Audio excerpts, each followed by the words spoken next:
अस्सलामुअलैकुम स्टूडेंट्स, आज हम अपना क्लिनिकल ही फार्मेसी का प्रैक्टिकल नंबर 7 करेंगे। ठीक है, जो है short cases related to pulmonary unit. हमने कार्डियोवैस्कुलर यूनिट का कर लिया था, अब हम शॉर्ट केसेस करेंगे पल्मोनरी यूनिट। उम्मीद है कि आपने पल्मोनरी यूनिट अभी तक पढ़ लिया होगा। ठीक है, इसमें हमारे पास एस्थमा है, COPD है, ब्रोंकाइटिस है, मुख्तलिफ है। मैंने बहुत छोटा सा बनाया ताकि इतना आप लोगों को मसला ना हो। आजकल के डेज में सिर्फ 3 छोटे छोटे से केसेस हैं, आप ध्यान से सुनिएगा, आप लोग इजीली कर पाएंगे।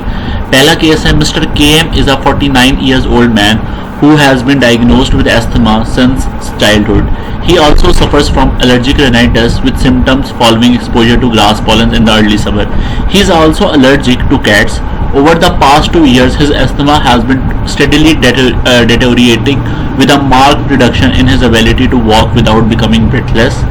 He now experiences daily symptoms and is woken up at night several times a week with shortness of breath, which is temporarily relieved using a salbutamol inhaler. His current medication is salbutamol 2000 microgram puffs है, ये use करता है 3 to 4 times every day. Steroid 250 evo inhaler, ये brand का name है, इसमें हमारे पास होता है सेलमेटेरोल 25 माइक्रोग्राम्स और फ्लूकेटासोन 250, 2 puffs twice daily, मोन्टिलोकास्ट और aminophylline.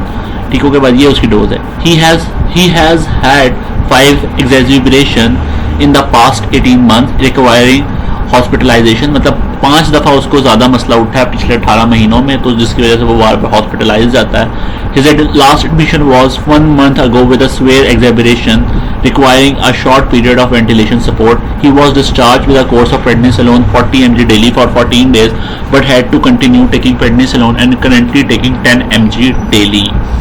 So what is the likely diagnosis? अब likely diagnosis ये थोड़ा सा घुमा के सवाल है बेटे।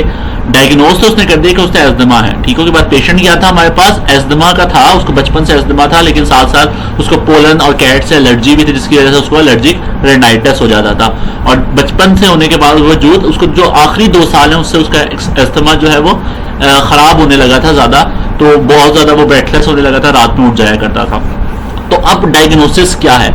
इस डायग्नोसिस का मतलब यह है कि ये डिजीज कौन सी स्टेज पे है। अब मुझे नहीं पता आपको मिस मरियम ने कौन सी गाइडलाइन से अस्थमा करवाया हुआ है, ठीक है, लेकिन एक जनरल गाइडलाइंस होती है, उसमें डिफरेंट स्टेप्स होते हैं अस्थमा के लिए, माइल्ड सिम्टम्स, मॉडरेट, ठीक हो गया, कौन सी स्टेज पर है, हर गाइडलाइन के हिसाब से अलग है। सो मैं बताता हूँ कि ये केस है अनकंट्रोल अस्थमा का।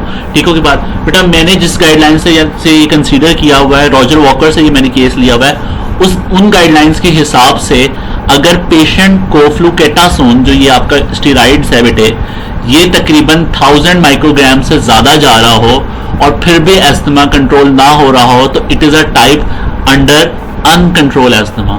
ठीक है, तो आपने इधर क्या लिखना है? It is likely diagnosis is uncontrol asthma as the patient is already have taking fluticasone 1000 micrograms per day but the symptoms are not relieving, so it is the case of uncontrolled asthma।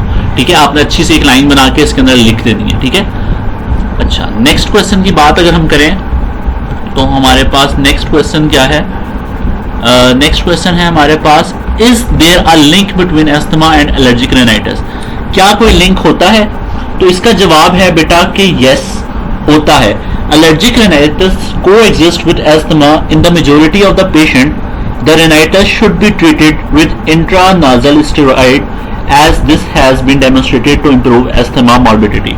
तो क्या होता है, जब asthma होता है तो कोशिश हो सकता है कि आपको एलर्जिक रेनाइटिस हो जाए। अब एलर्जिक रेनाइटिस क्यों हो जाता है? एलर्जिक रेनाइटिस क्या, आपको ये नज़ला जुकाम होने लग जाता है, बहुत ज़्यादा नाक से पानी आने लगता है। सो बेसिकली क्या होता है, अस्थमा की वजह से क्या है, म्यूकस बहुत ज़्यादा जम जाता है। ठीक है, तो वो म्यूकस कहाँ से निकलना कोशिश करता है, अपनी नाक से निकलना होता है। तो आपने देखा उसको कैट और पोलन की वजह से क्या हो सकता था, एलर्जिक रेनाइटिस हो सकता था, क्योंकि एस्थमा और एलर्जिक रेनाइटिस दोनों एक टाइप की एलर्जीज ही की क्लास में आ जाती हैं, तो इस वजह से इन दोनों का आपस में एक लिंक है। तो आप आंसर क्या लिखेंगे, मैं दोबारा रिपीट कर रहा हूँ, allergic rhinitis coexist with asthma in the majority of the patient. The rhinitis should be treated with intranasal steroids as this has been demonstrated to improve asthma morbidity. ठीक है बात. थर्ड क्वेश्चन है what should be the next steps in his management. हम क्या क्या steps लेंगे उसकी management में. सो मैं आपको बताता जाता हूं. सबसे पहली बात कंफर्मेशन और verification of diagnosis of asthma. ठीक है, हम देखेंगे कि एस्थमा उसको किस वजह से हुआ है, हम उसकी दोबारा से वेरीफाई और कंफर्म करेंगे कि किस वजह से उसको एस्थमा हो रहा है. दूसरी बात identification of preventable cause of persistent symptoms. ठीक है, हम आइडेंटिफाई करेंगे कि वो कौन कौन से कॉज है जिनको हम रोक सकते हैं, बच सकते हैं ताकि उसको एस्थमा की एक्सेवरेशन ना हो. तीसरी बात रिव्यू ऑफ इनहेलर टेक्निक.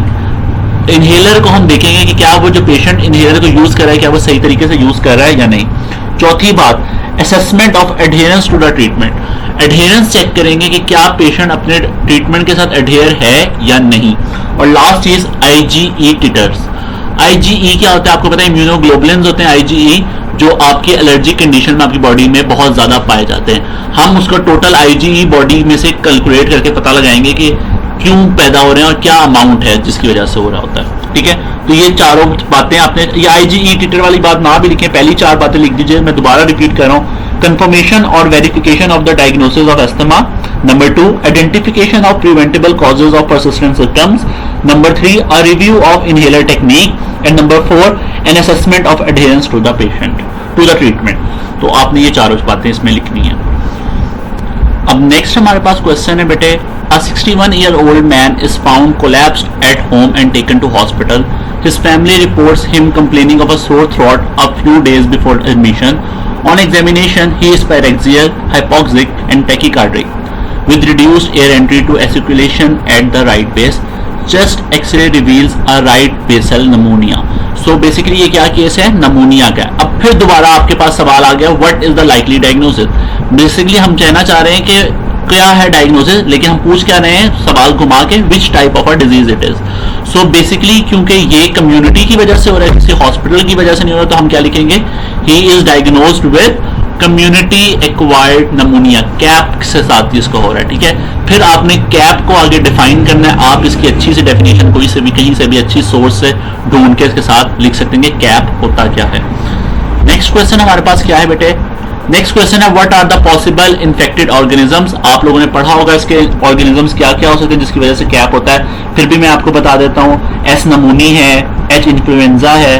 ठीक होगी बात, ये सारी हैं ज्यादातर ऑर्गेनिजम्स हैं जो इसके लिए कॉज होते हैं. आप इसके अलावा और भी देख लीजिएगा कि कौन कौन से ऑर्गेनिजम्स हैं जो कैप कॉज कराते हैं, वो आपने देखने हैं. What empirical antibiotics would you choose. हम कौन कौन से एंटीबायोटिक देते हैं नमूनिया में, तो हम कौन सी देते हैं बेटे, आप लोगों को वैसे पढ़ा होगा लेकिन फिर भी मैं बता दूं, हम इसमें एक beta lactam antibiotic in combination with macrolide. ठीक होगी बात, हम एक बीटा लैक्टम यानी पेनिसिलिन सेफेलोस्पोरिन उसके साथ किसी को मर्ज कर लेते हैं मैक्रोलाइड, इज़ोमाइसिन वगैरह को, तो उसके लिए हम इसको ये देते हैं. ठीक है, बस आपने ये लिखना है, बहुत आसान सा है, फौरन हो जाएगा. अब नेक्स्ट हमारे पास केस है,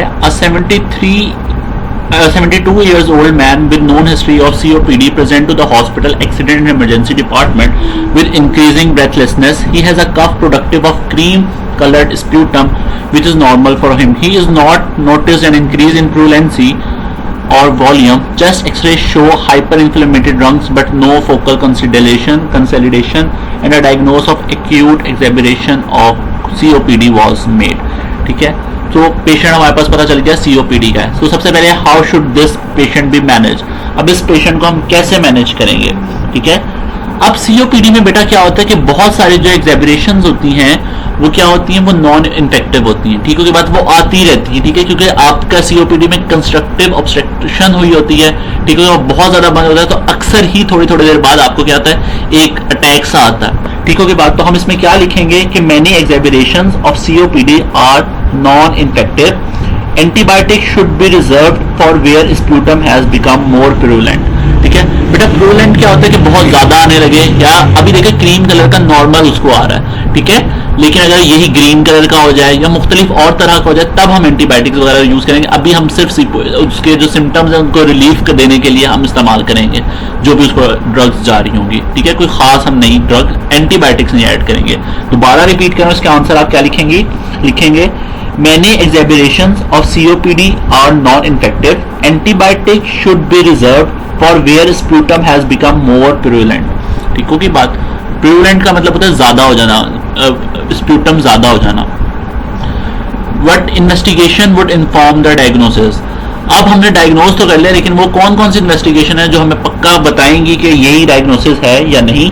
तो इसमें क्या है, हम स्प्यूटम कल्चर, सबसे पहली बात क्या होगी, क्या हम स्प्यूटम का कल्चर करेंगे। तो हम लाइन क्या लिखेंगे, sputum culture should only be performed where antibiotics are being prescribed. ठीक है, अब क्या होगा, एक और लाइन इससे पहले ऐड करेंगे कि diagnosis of exacerbation of COPD is clinical, sputum culture should only be perform where antibiotics are being prescribed. ठीक होगी बात, अगर हम एंटीबायोटिक्स दे ही नहीं रहे तो स्प्यूटम कल्चर करने का फायदा ही कुछ नहीं है। ठीक है, क्योंकि हम देखना चाहते हैं कि स्प्यूटम के अंदर कौन कौन से एंटी बैक्टीरियाज मौजूद हैं, फिर इसको ग्रो करेंगे उसके क्या कहते हैं उसके मीडियम में, तो हमें पता चलेगा कि ये कौन कौन, और फिर एंटीबायोटिक रखेंगे तो पता चलेगा कि इस बैक्टीरिया के खिलाफ ये एंटीबायोटिक इफेक्टिव है और फिर हम ये यूज कर सकते हैं। लेकिन हमने अभी पहली बात पढ़ी कि हम मैनेजिंग करने के लिए जब तक प्रोवेलेंसी बढ़ती नहीं हम कोई एंटीबायोटिक देंगे नहीं, तो इसी वजह से हम कल्चर टेक्निक का यूज नहीं कर सकते। हम क्लिनिकली तौर पे अपने एक्सपीरियंसेस को यूज करते हुए, क्लिनिकल एविडेंसेस को यूज करते हुए उसको ट्रीट करेंगे। सो बस ये 3 छोटे छोटे से केसेस हैं, आपने करने हैं बेटे।